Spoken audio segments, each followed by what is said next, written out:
近期美台勾连动作频频，外交部、国防部和国台办等密集发声，予以坚决谴责。连日来，解放军舰机也常态化现身台岛周边海空域，对台独分裂势力和外部干涉势力进行有力震慑。但此时有岛内媒体人爆出，美军印太司令部人士亲口证实，不会将台湾方面列入环太军演的邀请之列。这进一步证明，美国只是将台湾作为以台制华棋子的险恶用心。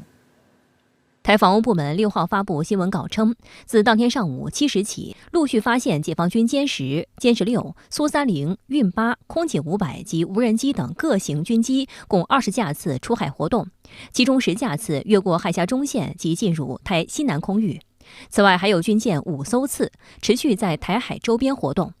当天稍早，台防务部门还宣称，自5号上午6时至6号上午6时，解放军军机9架次、军舰7艘次持续在台海周边活动。而此前2天，分别有解放军军机6架次和14架次、军舰9艘次和11艘次持续在台海周边活动。有观察指，解放军近期的相关活动既是常态化台岛周边战备警巡的一部分，也是对近期美台勾连动作所释放的明确信号。近期，美总统拜登宣布将首次动用总统提取权，对台当局提供3.45亿美元的所谓军事援助。此举引发中方强烈不满和坚决反对。外交部、国台办、国防部相继发声，称此举严重损害中国主权和安全利益，严重破坏中美关系和台海和平稳定。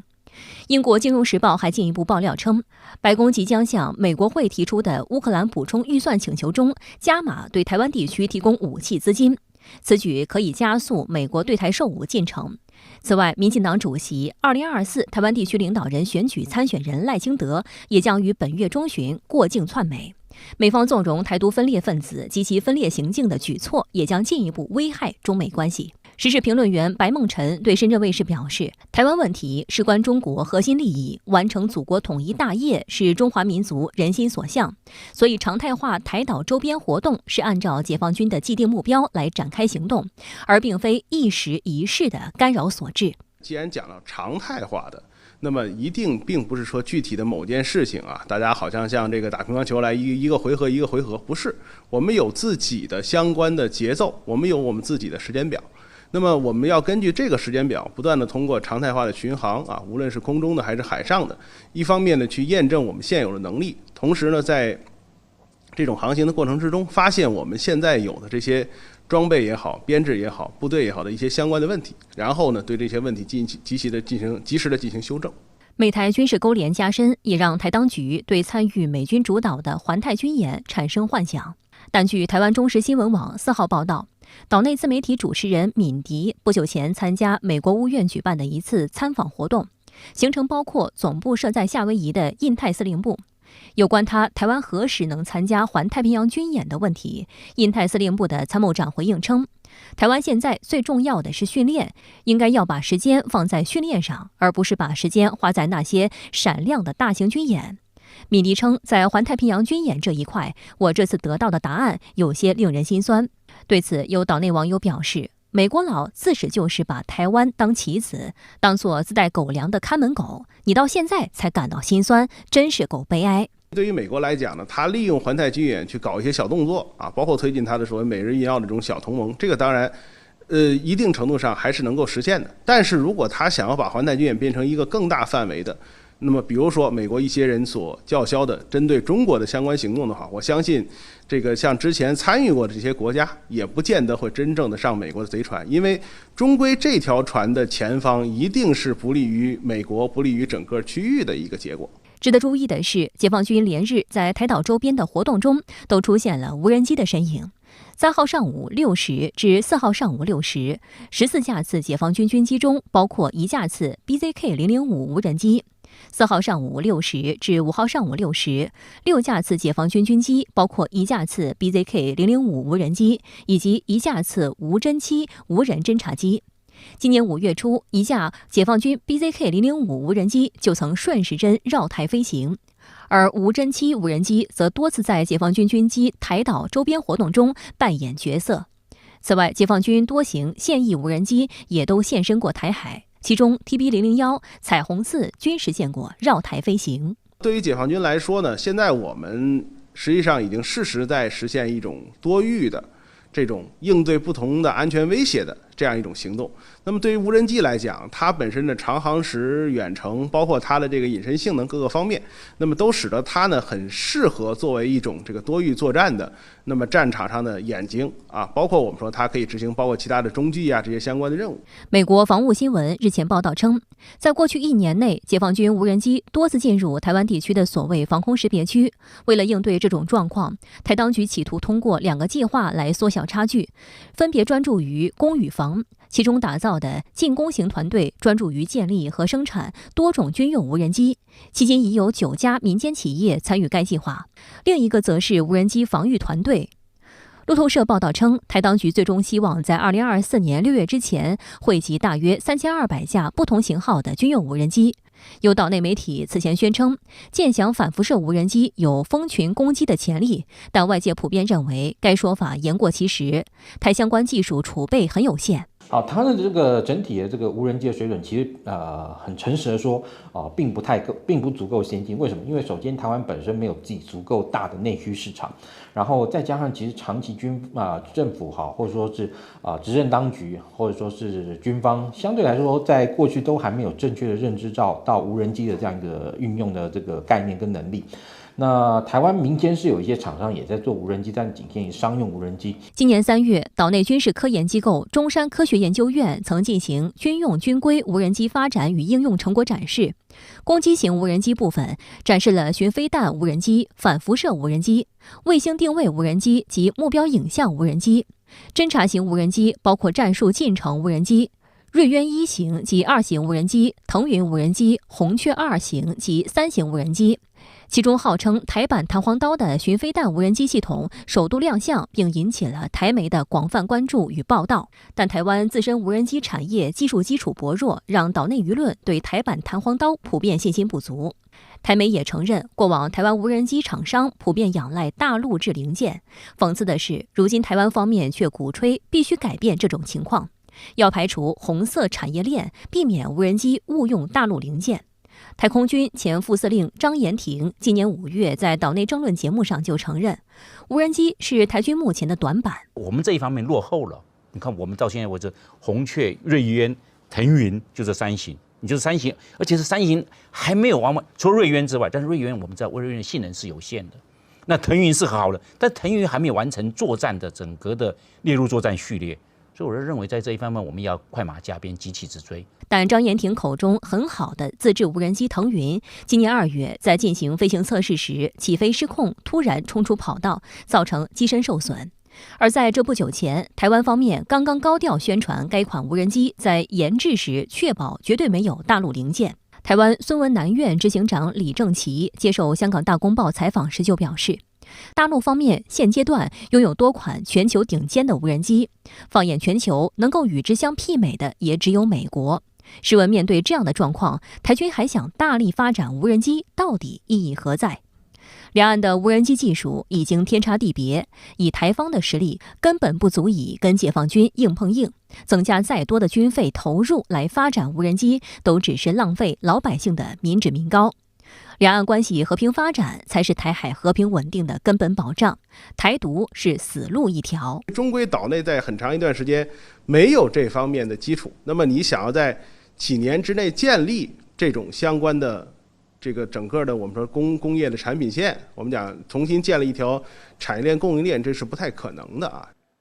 台积电变美积电是近年来岛内舆论关注的问题。民进党当局配合美国政府将台积电拱手让给美国，令人费解。一旦台积电被掏空，台湾的经济前景将蒙上阴影。然而，在美国的台积电工厂发展也颇为不顺。此前被曝建设成本是台湾的10倍，之后又传出美国工程师不愿意加班的问题，现在则是熟练工人严重短缺的问题。这正印证了老话：强扭的瓜不甜。对于台积电美国亚利桑那工厂的种种不顺利，台积电方面忍不住了。该公司董事长刘德音近期接受美国《纽约时报》的专访，强调台积电走向全球，但仍需根留台湾。刘德音表示，尽管台湾处于地缘政治紧张的地方，但因为生产公司最尖端的芯片需要多达3000名的科学家一同努力研发，除了台湾，我们不能把它放在其他地方。如果说我把大部分产能，或者说1半左右的产能放到了美国，那我实际上在我这工作的工人，他很容易跳槽之后就会涉及到一个技术的泄露或者人员的流失的问题，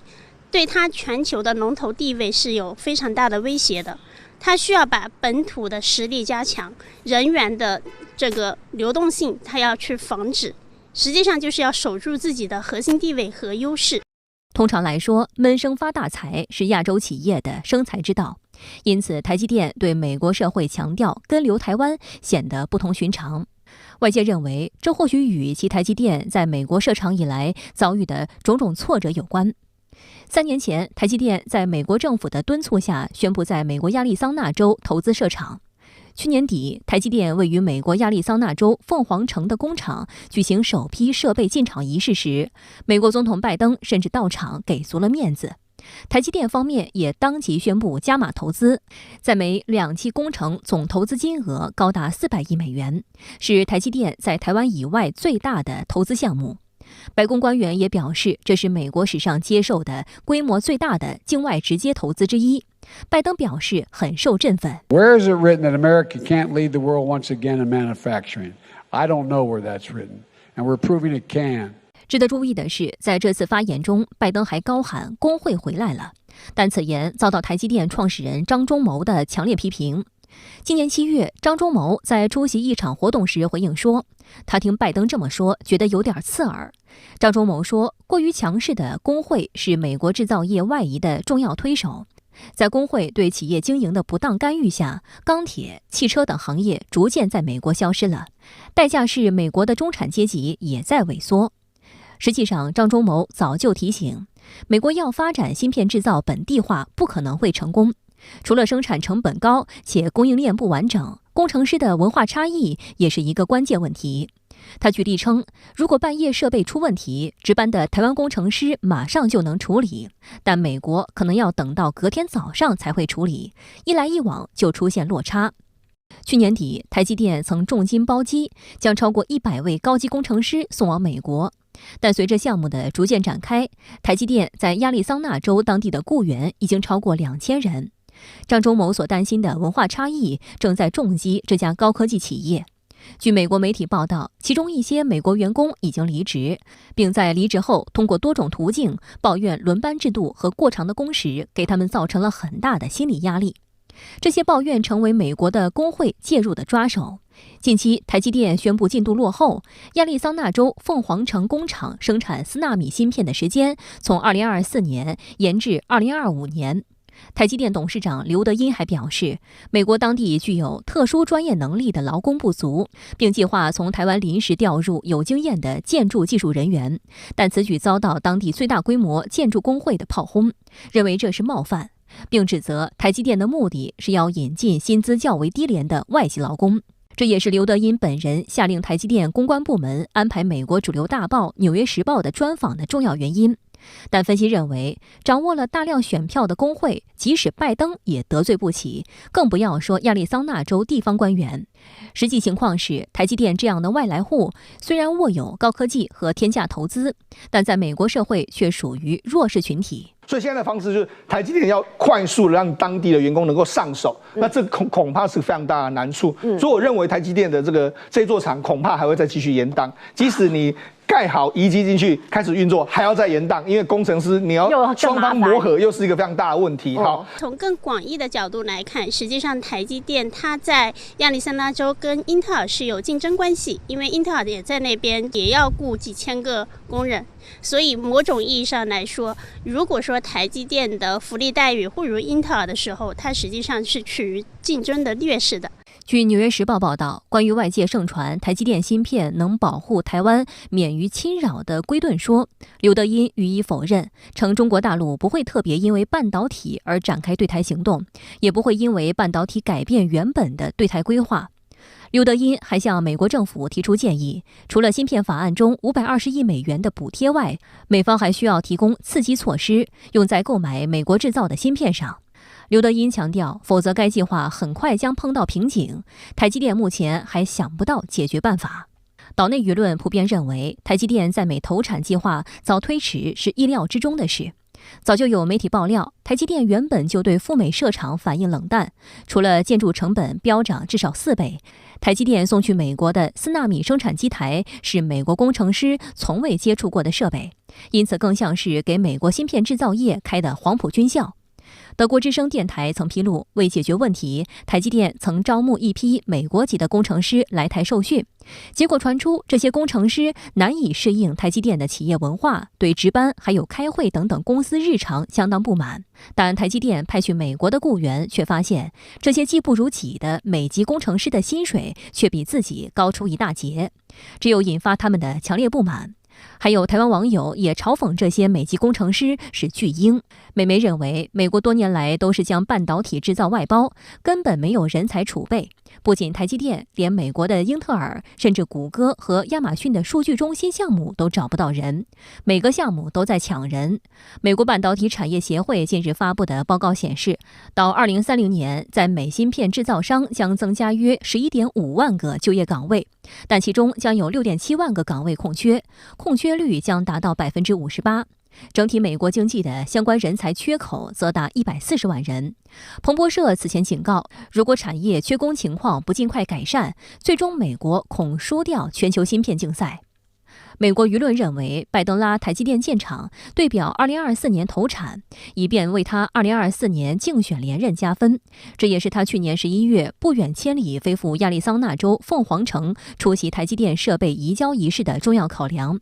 但是现在台积电2024年生产出美国造芯片的可能性几乎为0，意味着拜登的如意算盘没打响。还有学者认为，台积电赴美设厂不顺，凸显了拜登急于推动芯片与科学法案，但并未给美国半导体制造业带来显著变化。实际上，荷兰光刻机生产企业阿斯麦早就发出警告称，政界人士似乎低估了建造新芯片厂的复杂性。因为你没有拿出一份很亮眼的成绩，你只能说我计划在这要投资多少。我觉得共和党一定会拿这个做文章，然后对民主党去施压，或者说你确实做的不如你所说的那么好，他们会找一些漏洞。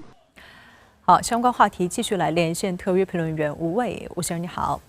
台积电董事长刘德音在接受美国媒体专访时表示，尽管台积电正在美国投资建厂，但仍需要扎根台湾。那您如何解读这句话？美国为何一再要求台积电从台湾撤离呢？其实我用一句话就能概括这个博弈。在美国眼中，台积电实际上是美积电，美国自认为是台积电的所谓爸爸。若干年后，当爹的敲开寄养家庭的门，说要强行把孩子抱走，捣虐的政客们和企业家们恐怕是拦不住的。刘德音的潜台词表达的是一种深层次的危机感。为什么这么说呢？回看一下台积电的发家史就明白了。这是一家在美国眼皮子底下牵线，由台湾当局出资，台工研院与荷兰飞利浦合作筹组的一家半导体制造公司，主业是晶圆代工。它是趁着美国对全球产业链布局、技术转移的风口起飞的。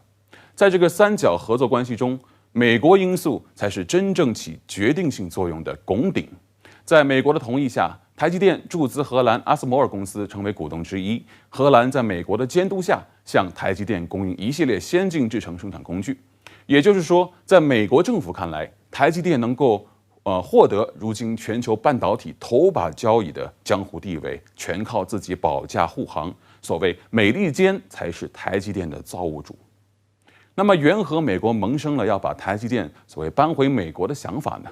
我认为主要是2大因素。第一，在中美博弈的大背景下，美国急需要控制芯片先进制程加工的主导权，最好就是在自己的家里，在自己的眼皮底下。第二，随着中美政治、经济、军事实力在西太平洋的新变化，美国逐渐意识到台湾终究是要丢的。正是在这种撤退心态的指导下，美国打算将台湾岛内有价值的资产搬走，坚壁清野，最好只剩下一个光秃秃、全是铁丝网与地雷阵的豪猪战场。在美国政府看来，台积电在美国设厂是要带动美国本地就业的，这就意味着台积电必须在美国大量招募员工，让这些美国人一入职就去从事5纳米级别的先进制程，厂子建好了就要形成量产，这简直是天方夜谭，是政客动动嘴皮子、拍拍脑袋的离谱想象。此外，我还要提醒一点，美国政府对台积电的布局分为2个层面，一方面，美国只要台积电的先进制程。另一方面，美国也希望台积电能够继续霸占成熟制程的市场占有率，进一步延缓中国大陆芯片产业的发展。上个月，印度塔塔集团宣布在英国建设大型电池工厂。英国媒体报道称，这一项目实际上依赖中国企业的技术支持，但印度塔塔方面不愿承认。那么，印度企业为何对中国企业提供技术支持如此讳莫如深呢？7月19号，印度塔塔集团同英国政府和捷豹路虎母公司宣布，印度塔塔将投资超40亿英镑，约合人民币365亿元，在英国建造一座40吉瓦时的电池超级工厂，提供给捷豹路虎品牌的电动汽车。2008年，印度塔塔以23亿美元的价格收购了英国老牌车企捷豹路虎。英国金融时报4号援引5名直接了解相关安排人士的消息称，中国能源巨头远景集团旗下的电池制造商远景动力深度参与其中，并发挥了关键作用。据悉，远景动力为印度塔塔集团英国新工厂的第1代电池提供技术支持，还将从2025年起为捷豹电动车型提供电池。在塔塔集团的新工厂投产之前，远景动力位于英国桑德兰的工厂将直接为其提供产品。但诡异的是，塔塔集团和英国政府都拒绝证实远景动力参与捷豹路虎新工厂项目。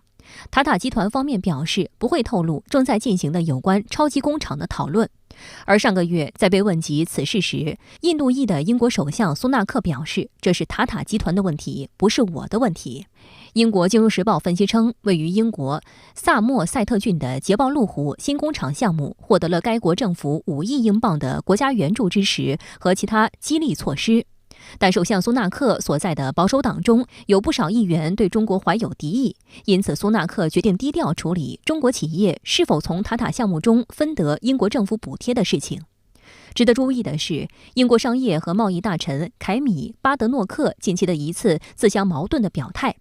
他在6月曾表示欢迎中国企业远景集团对桑德兰当地经济中所发挥的作用，但他同时声称，英国绝不能过度依赖来自中国的电池技术。英国呢，对这个来自于中国的投资都持有一种所谓去风险化的这种意识，而且呢，政治上的审查特别严格。所以呢，就是说，如果他们和印度的合作呢，最终呢，其中包含的核心技术仍然是来自于中国的话呢，它呢就可能不是一个单纯的投资问题，在英国可能会成为一个带有强烈的政治色彩的问题，客观上阻碍了市场规律的正常的运作。深圳卫视查证得知，远景动力的前身为日本日产汽车的电池业务部门。2018年，日产将其出售给中国远景集团。远景集团也是最早在海外布局智能新能源电池的中国企业，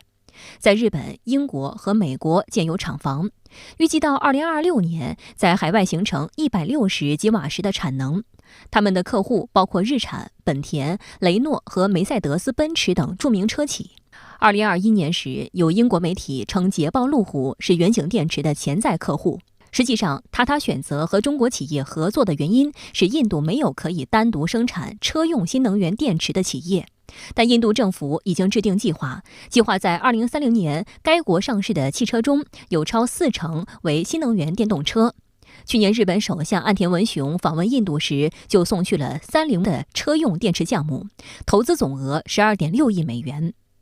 但近期国际商界对印度的营商环境越发质疑。今年6月，苹果 iPhone 供应商台商鸿海科技集团旗下的富士康宣布，正式退出与印度石油龙头威达塔合作的一项195亿美元的芯片工厂项目。英国广播公司认为，这是印度芯片梦的一次重大挫折。今年4月，印度政府以小米通过虚拟支付向境外转移外汇，严重威胁了印度的国家安全为由，宣布处罚措施是冻结小米在印度的各类资产，总价值高达48亿元人民币，震惊国际商界。中国的企业愿不愿意在目前这样的情况下继续向印度进行投资呢？我个人觉得呢，都存在着很多的问号。所以这个整个一个现在呢一个逆全球化的趋势呢，印度也要参与到像欧洲、像这个发达国家所制造的这种所谓的去风险化的行列中呢。我觉得呢，印度呢正是非常愚蠢的行为。在中国人民解放军建军96周年之际，央视新闻播出思想解读类融媒体片《逐梦》，从解放军山东舰航母编队穿越台湾海峡，到运油20为歼15首次空中加油对接，再到中国首艘075型2栖攻击舰海军海南舰从接装到形成战斗力，一系列罕见画面首度公开，受到高度关注。2021年4月23号，中国首艘075型2栖攻击舰海南舰在三亚某军港交接入列。075型2栖攻击舰是中国自主研制的最新一代2栖作战舰艇，最大排水量超过4万吨，被网友们称为小航母。新型首舰2个词叠加起来，对于全舰官兵来说，意味着一条充满挑战的道路，一切都要从零开始。海南舰指舰载机返航，计划1动多动着舰，建议调整航向15度，航速10节。电子明白。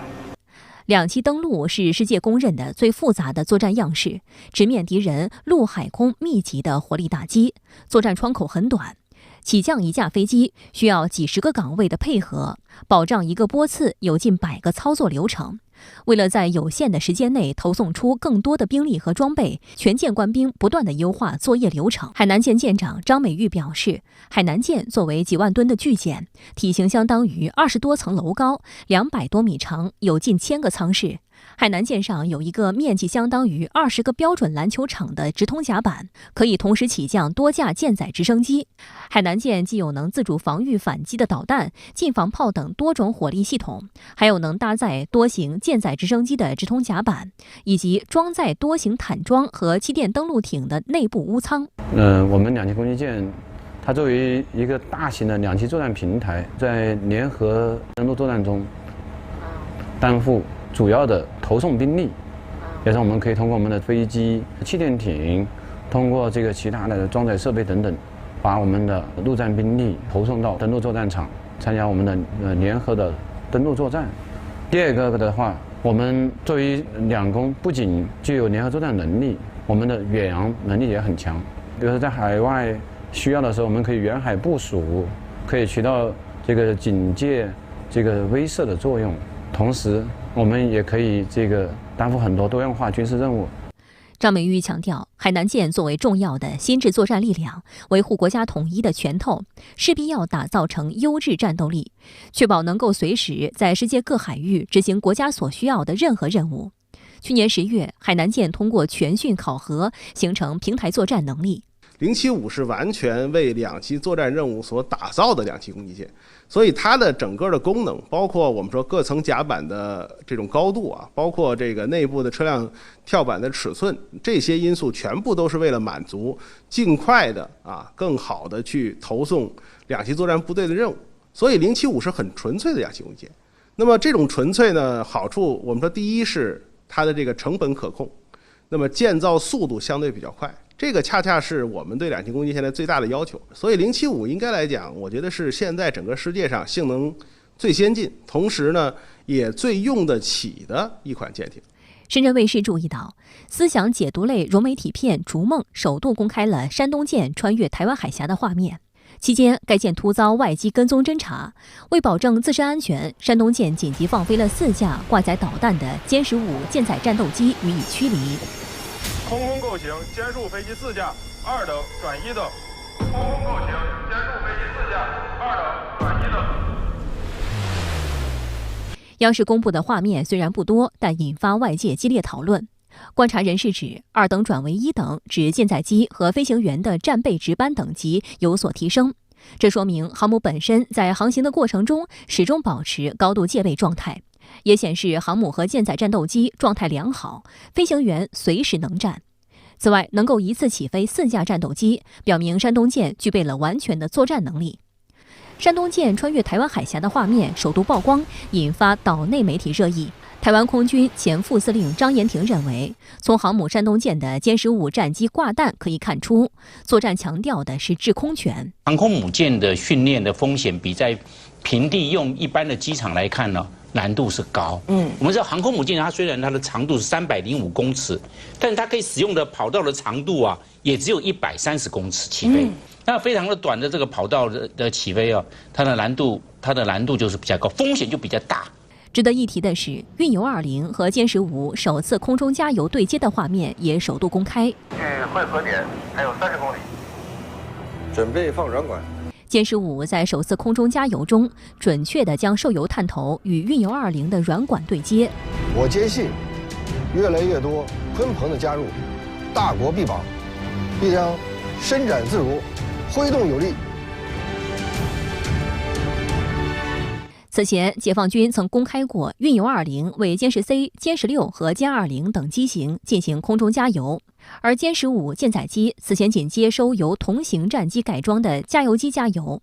分析认为，歼15与运油20的首度同框，显示解放军不同军种能相互协同、共享资源的能力稳步提升，可以充分发挥解放军航母编队的最大潜能。时事评论员白梦辰向深圳卫视分析，此次解放军一次性公开大量罕见画面，展现了自信与开放，也有力威慑企图干涉中国主权领土完整的任何外部势力。那么这种对水准的认识、准确的认识，我觉得应该来讲会让很多试图挑战中国，尤其是破坏中国海权的国家，感觉到这种行动可能会给自己带来的伤害。所以其实对于山东舰来讲，我们说它在现在越来越多的进行远航，包括深入到过去没有深入到的大洋的深处，那么实际上呢，也体现了我们海军在实战化演练上的水平，体现了我们国产航母战斗力和它的这个实战化的程度达到了一个相当高的水准。今年8·1建军节以来，央视总台在黄金时段播出的8集专题片《逐梦》引发广泛关注。那这部片子是什么来头？又披露了哪些关键信息呢？是的，童迪，《逐梦》的定位是思想解读类融媒体片，这是一个比较新颖的专题片题材。思想解读类专题片解读的是习近平强军思想，内行看门道。每当重要政治节点来临，中央军委出品的涉军专题片往往是观察中国国防建设、军事斗争准备的重要窗口。你能在这些专题片中看到密集很高的珍贵镜头，比如航母编队执行重大演训任务，比如某个神秘作战单位的飞行员以新型战机为背景向祖国人民报告，再比如某新型装备列装部队的江湖传闻正式得到了官方证实。可以说，这类专题片每一个镜头都经过精心挑选、层层把关，每一帧画面都暗含千言万语，值得细细解读。每一句解说词都凝聚了从解放军中枢神经系统到一线官兵共同意志的结晶。它释放的每一个信号都令国人鼓舞，令敌人胆寒。我还留意到，《逐梦》对下一场军事斗争堂堂正正的描写。第73集团军某2栖合成旅一位老士官站在登陆舰的甲板上，看着战友们的2栖突击车劈波斩浪，他说了这样一句话：“我想去看看海峡的那一边。”这是一个无比清晰的信号。军改以来，解放军陆军一批单位移防转隶改革为2栖作战单位，为的就是当那一天来临，他们将作为攻台主力部队斩将夺旗，硬马淡水河。值得注意的是，《逐梦》播出的这段时间，恰好也是佩洛西窜访台湾1周年。这一性质恶劣的事情，勾勒出我们正面临的风高浪急局势的冰山一角，也警示我们，虽然我们正身处和平年代，但世界却不太平。必须认识到，国泰民安的背后是解放军对强军备战一刻不停的追逐。敢战方能止战，能战方能言和。俄乌冲突已经持续了528天，近期双方无人机和无人船互相攻击，但传统武器的作用也不可小觑。俄军5号使用匕首高超音速再次攻击了马达西奇航空发动机公司。此外，美方证实再有2名美国籍的雇佣兵在战场上死亡。据不完全统计，死于俄乌冲突的美籍雇佣兵已有16人。乌克兰总统泽连斯基5号在社交媒体脸书上发帖称，俄军当天使用匕首高超音速导弹和口径巡航导弹对乌境内目标发动袭击。乌克兰航空发动机企业马达西奇的设施被导弹击中，俄方目前尚未对此事进行回应。马达西奇是世界航空领域主要的发动机生产厂商之一。苏联解体后，乌克兰政府接收了苏联工业体系的多家航空装备企业，将它们重组并私有化为马达西奇公司。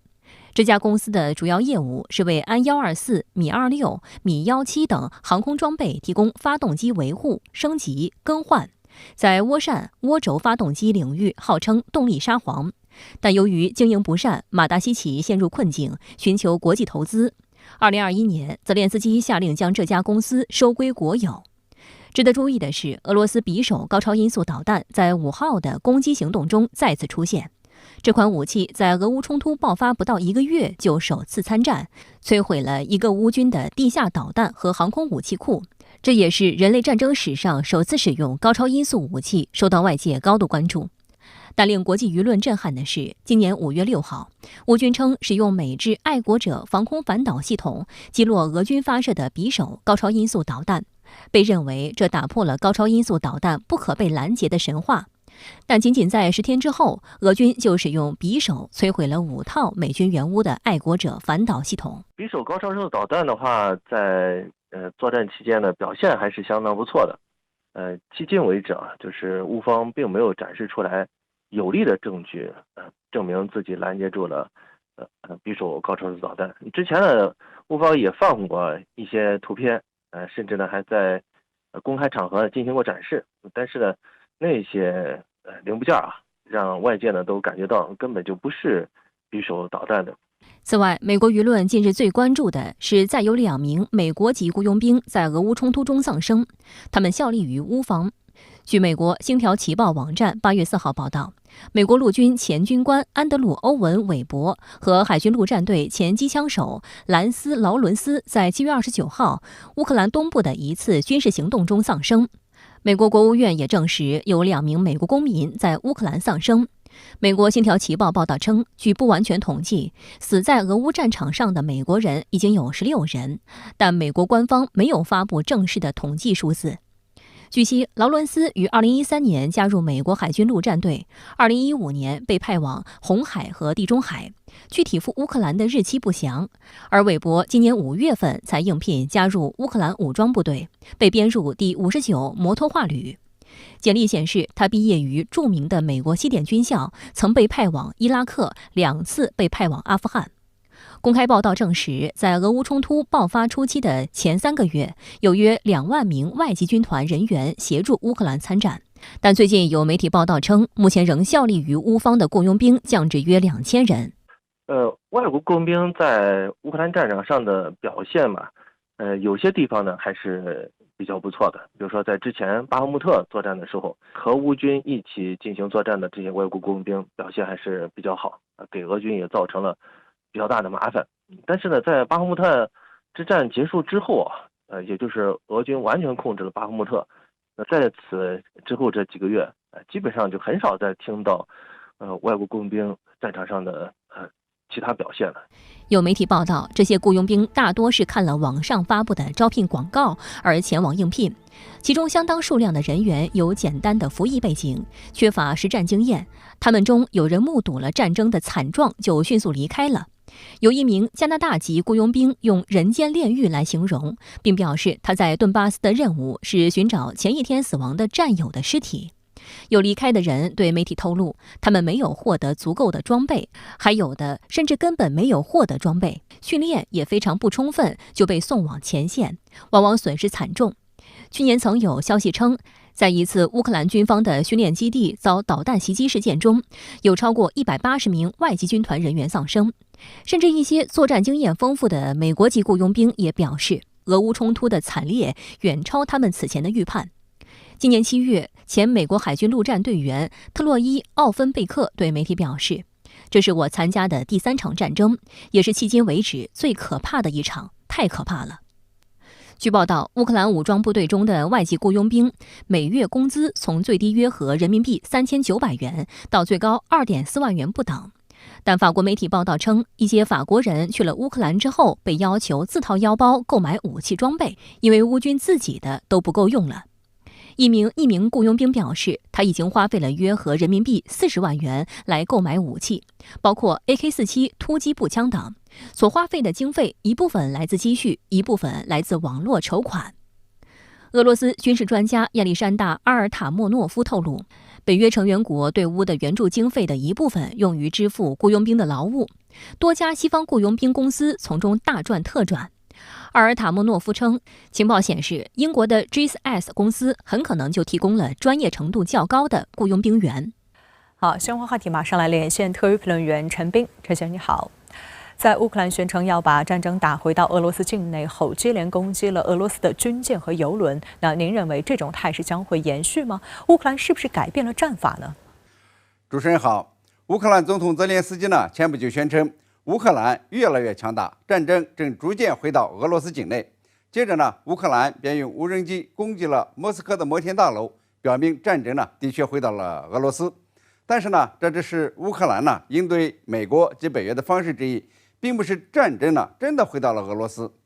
美国和北约对乌军反攻不是很满意，乌军反攻了2个月，几乎没有什么战果，只是夺回了几个村庄。